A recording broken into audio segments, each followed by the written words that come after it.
and it's something that she doesn't want me to share with her, and I don't want to. And like, it's the one part of our relationship where we do kind of rub a little bit. Okay. And we just found ways to make it okay. And now, so, is it something she wants? Like, hey, tell me more about it, and you don't want it. I would have a big problem with her jumping over to my computer and going, Okay. like, I'm going to check your browser history. It's something that she knows that I wouldn't like. Same question. But I also make sure, because I know that she wouldn't want to Right. do it, I don't look at the things that she would find and not like. Okay. It's sort of the Aurora Boreas. So now, yes, it's eating its tail. Exactly. So now she doesn't want me to do it, so I don't do it. Would you say then this new relationship-based concern of yours and this awareness of Maria and not wanting to do something that would bother her has changed the type of erotic material you look at? 100%. Interesting. I've actually found it's good in this case because it made it a lot more internal rather than external. Sure. And it actually has strengthened our relationship. Okay. For obvious reasons that, I'm eating more at home. Oh, that's a terrible thing. Mom, don't That was. Mom, don't listen I'm to that. actually editing Can we out. bleep that, please? 100%. Yes, thank you. I'm trying to get it out. I'm trying to delete so it glad from it's my in own my memory. brain, and I'm not puerile enough, so I need to ramp that up and give more so that Doug can get more creeped out. Sure. And hopefully you too, John. I felt it was totally genuine when you said it. Brandon, I can't be creeped out. Doug, same question to you. I mean, we're talking long time here. Right. Well, I mean, and for many If I'm doing the years, math you had right, Playboys. 29 years. coming up on 29, yes. Yeah, yeah. So if, many years we only had one computer, shared it. Sure. I'm not concerned with my browser history. I think what she would find would be either a lot of cars, a lot of motorcycles, and a lot of home remodeling. Well, So, I have a question, Doug. When you were a younger man, yes. did you? I was once. Yes, you were before computers. You Yeah, I was lived gonna say, before before computers. the age of the internet. Yeah. I mean, were you buying magazines? Did you have a stash of them at home somewhere? A box? VHS tapes. VHS Betamax? tape, Laserdisc, perhaps a nice big 12-inch Laserdisc. Well, if you're going to have a laser disc, You gotta it flip should be that 12 disc, inches. baby. Doug would be in the middle of a Yeah. great scene and he'd have to flip Yeah. the disc. There you go. Actually, that should work? be a euphemism. Yeah, Flipping flip that disc, Ooh, baby. when you get interrupted, anytime you get interrupted while watching pornography. Yeah, Yeah, mid-crank. dude. Yeah, I was right in the middle of it and I had to flip the disc. Gotta flip that disc. UPS guy came to the door. Yeah. We my I Wi-Fi really- just cut out right in the middle of it. And I flip had the to flip disc. a disc, dude. Man. So anyway, Doug, back Well, to your let's- pornography collection. Yeah, or not. And that's cool too.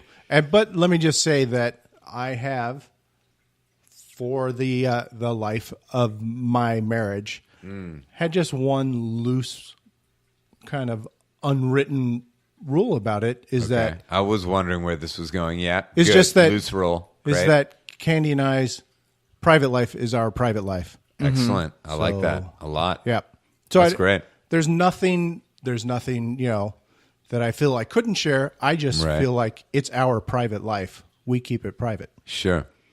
I Yeah. mean, not at all fun for our listeners Yeah, right it's now, terrible sorry, for the listeners. audience. but Not fun. I think a great rule for the relationship. I obviously There you don't go. have that same relationship rule, Right. Because I'm willing to talk about it. But, Perfect. So, what kind of much- porn doesn't Maria want you watching? all of it. That's what I thought was the answer. Doug, was there any call that stood out to you where you went? I was wish. there anything I that was like- wish. I wish I hadn't heard it. I wish my ears had just dropped right off my head. Right. Now, before you go into this, I want to say Yes. there's two reasons that I picked this episode. Just so you know, a little behind the scenes here. I'm going to lift up the curtain here. Okay. I picked one episode. Brandon picked another. We both came to the table before last week with multiple potential episodes. I picked the 419. I'm going to tell you why, but there's two reasons I picked it. One, RuPaul interview. Yes. He's just awesome. Rue's dope. He's such a great Huge guy, man. fan of Rue. He's a dude that I wish I could hang out with because he's just such a great human being. I think it's the WTF with RuPaul is just great. To You hear know- about his background, we won't get into it, but This- he's an awesome guy. This made me realize that RuPaul would never want to hang out with me. I'm definitely not cool enough or interesting enough to like RuPaul would be like nice to me. Sure. But RuPaul would never be like, he's I such want a to sweet spend guy. He'd time be for nice to Brandon you. because I'm just not cool enough for Right. that. I mean, because he says like, I'd rather be reading a book than talking to most people. And I was Sure. like, I would totally be a person that you choose a book over. Right. And it's funny, I think we'd be friends for the exact same reason. Anyway, Doug, so reason number one, that's why I picked it, RuPaul. He's great. And we'll find out how you felt about him in the interview later, even though admittedly you weren't aware of this, but you heard a truncated version of it because it was the micro Yes, I found episode. that out after the fact. Right. Second, because of one call in particular, I thought Yes. they were all interesting. Now, Doug, was the call that you wish you hadn't heard the one about Should we just say it at the same time? dog licking Dog boyfriend? licking, yeah. Yeah, dog licking was That's not- I disgusting. mean, Disgusting. run, don't fucking walk away Right. from that guy. My boyfriend lets his dog lick him, and I don't mean it's like in a sexual way or a creepy way, but it's definitely not the normal couple licks on the hand or face like when a dog's greeting you. It's excessive. He literally lets the dog tongue bathe him. Disgusting. Yeah. So, Doug, I'm usually the guy who gives the back. You tell us about that call. So that call was a girl calling in about her boyfriend who she thought was fantastic. Everything was great. He's got this one small, tiny, itty bitty little thing I mean, that so bothers. minimal. It's so minimal. Maybe I shouldn't even Right. bring it up, but he is. enjoys a tongue bath from his dog. Now, and tell us the extent of this. I tongue really bath. don't. Just Because a grosses lot me of out. listeners at home might be like, "Oh, I let my dog lick my cheek," or "My dog will lick my Right, hand." give you a kiss. Right. No, this guy, it's full on lick every part of my body except for where the underwear is, according to her. And I could not have And- agreed with Dan Savage Right. more when he said, "Sure, licks his whole body except the underwear region when others are around." Right. Oh, And I thought 100%. that when she said that, I'm like, "Babe, if he's doing what you are describing, which is a patiently sitting for a head-to-toe tongue Yeah, bath from I mean, his dog." spread your toes so the dog can get in As between soon the as she said spread God, his, yes. I almost lunged for the stop button on iTunes. Let me tell So you, I did not not what want to you know want what to he hear was while you're spreading. eating lunch. Let me just say.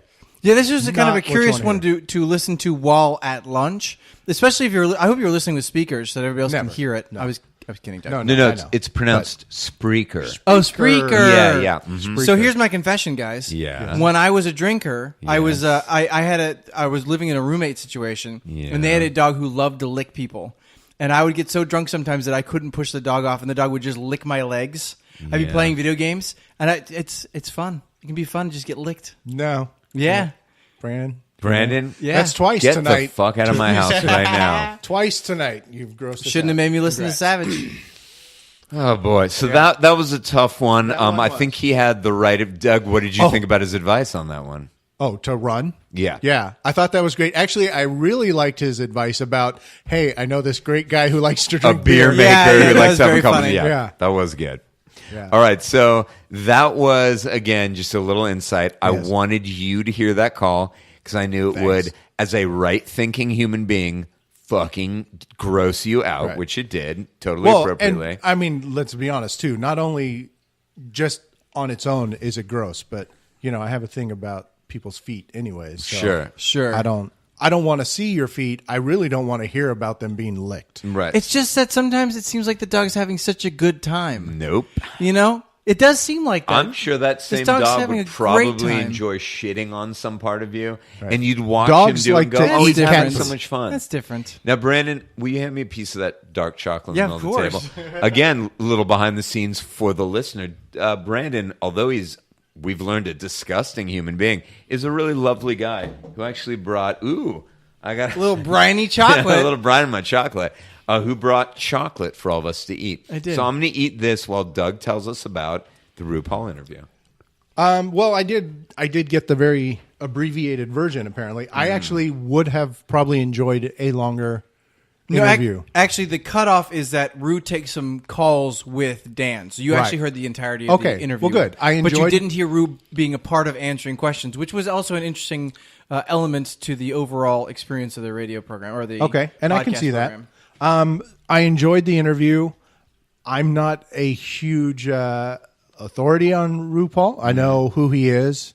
I know about Drag Race, his TV show. I've seen him. Just around town. No, but in No, in you different haven't. things, on talk shows, and even didn't he have a talk show for a while or something? No. I mean, he's just I think you're thinking of Wendy Williams. no. I'm not. But so Not a drag queen, Brandon. Wait, Wendy Williams? No, That's a woman? That's a female dressing as a female. And she looks great, and she's doing it for herself. So you know She what? absolutely- God bless her. how you doing? I'm sorry. Was that a impersonation? That was of Wendy Williams. Like that? That was good. I actually thought that was maybe a pizza store owner in Little Italy answering the phone. Maybe it's a little both. Can we hear All it right. again, please? Nope. One more time? But of course, Doug doesn't edit the episodes. So here's his Wendy Williams impression 3 times in a row. How you doing? How you doing? How you doing? Nope. Wait, is this a catchphrase of Wendy Williams that I'm Yes. not familiar with? Okay. Yes. I mean, you may be right. I've never actually... I've actually never seen her show. I've only heard the catchphrase. Okay. So she has the same catchphrase as Joey, the beloved character from Friends. Yeah, I guess so. Yeah. Never really thought about it. Wow. All right. Very Huh. strange. Anyways. That's Doug, Wendy Williams so- talk. That was episode 419 with RuPaul. Now, you said you didn't know a lot about him, but before we jump into 582, would you say I like him more from having heard the interview, or it's what I thought I'd hear? Yeah, I mean, it's always nice to hear any celebrity convey themselves as a fairly regular person, Right. enjoys reading books, lives in Montana, likes the quiet life. Sure. Wyoming, but yes. Wyoming, sorry. Wyoming. All the Wyoming. same, really. But Really. it's nice to hear those things, Right. And I think that's nice to also have somebody be interviewed and not be on and not be promoting. And I'm this, I'm that, I'm great. You love me, Right. right? Yeah, that's one of the So things. that's you get. always nice. If you watch RuPaul's Drag Race, it's very clear that there's a dichotomy to RuPaul's personality, wherein when RuPaul is dressed as a boy, he's very mild mannered, he's very quiet, he's very he's always affectionate. But as soon as he puts on the wig and the clothes and the makeup, like he becomes this very glamorous woman, and it's interesting to see the difference. And anytime that he gives interviews, as far as I can tell, he's usually a very demure and calm person. And it's so strange to see this blonde-haired, statuesque beauty, and to think of it being as just like a normal guy who likes to read books on a ranch in Wyoming. It's very strange. And I mean, I know a lot. Maria loves to watch RuPaul's Drag Race, and I've watched it with her, and it's always been a really great experience. But it's great to hear him just talk about stuff, and then listening to him answer questions. And he was surprisingly, I wouldn't say bad at it, but he definitely seemed unsure of his answers in comparison to Dan Savage, who felt a lot more assured this is the in Magnum, the Magnum episode version. where he's yeah. actually answering Correct. listener calls. Exactly. And actually, one of the things that, before we jump over, one of the things I do like about this, because I was a longtime listener of Loveline, and one of the problems with having a communicative relationship wherein the person is talking live to Dr. Drew and whoever the guest was, is that there'd be a banter and they'd try to get deeper into the event. And actually, because the thing about recording and listening to voicemails is that Dan Savage doesn't have to have a conversation. He can just listen to the information they give him and then go, this is the answer I'm going to give you about this topic. Right, it's a monologue about their call. It's not a dialogue. Exactly. And 100% what I liked about this. Yeah, and I was thinking, compared to Loveline. You'd spoken last week about how frustrating it was that they were doing so much work about getting into the history and the previous relationships and having so much time kind of digging into the dirt of whatever that person's problems were. And this show, he doesn't care about their problems. Other than that one thing that they called Right. about. He's not spending time thinking like, But does that make for better advice, maybe when they have more of a protracted dialogue with the caller? Learn a little bit more about them, those wrinkles that might be affecting whatever problem they're calling about. I think that it makes for maybe a better diagnosis, but doesn't necessarily mean that he's going to give them a better answer to whatever that specific question is. I think because like a love line, a lot of times somebody would call and say, I'm having this problem with my boyfriend. And they'd say, okay, tell us about your family. Tell us about your thing. And they go, okay, your problem isn't necessarily with your boyfriend. Your problem is with your dad who had this kind of relationship with you. Sure. And you're not going to get any of that from Savage. Savage is going to be like, this is my gut reaction. Because a lot of this, like, especially in the next episode, it seems like a lot of it's angry gut reactions to whatever he's hearing from that person. Okay. And, And again, that's more efficient, but do you think it's better advice? I think that at the core of it, what I learned from Savage, a Savage Love podcast, is that he's not giving great advice. I don't think that he's actually going to... I mean, he'll give these people maybe the kick in the ass to go Right. solve their real problems, which will involve, hopefully, therapy or at least communication. But I don't think it's going to make them better people. Okay. But moving on to the next episode, and the other thing is, we kind of skipped it for this first episode, but he does have a little 5-minute long where he talks about whatever's happening in the news at that time. Like he talks about midterms. We kind of breeze he past has a that. preamble before he takes calls. And I thought that was kind of interesting, and it also kind of gives you an insight into where his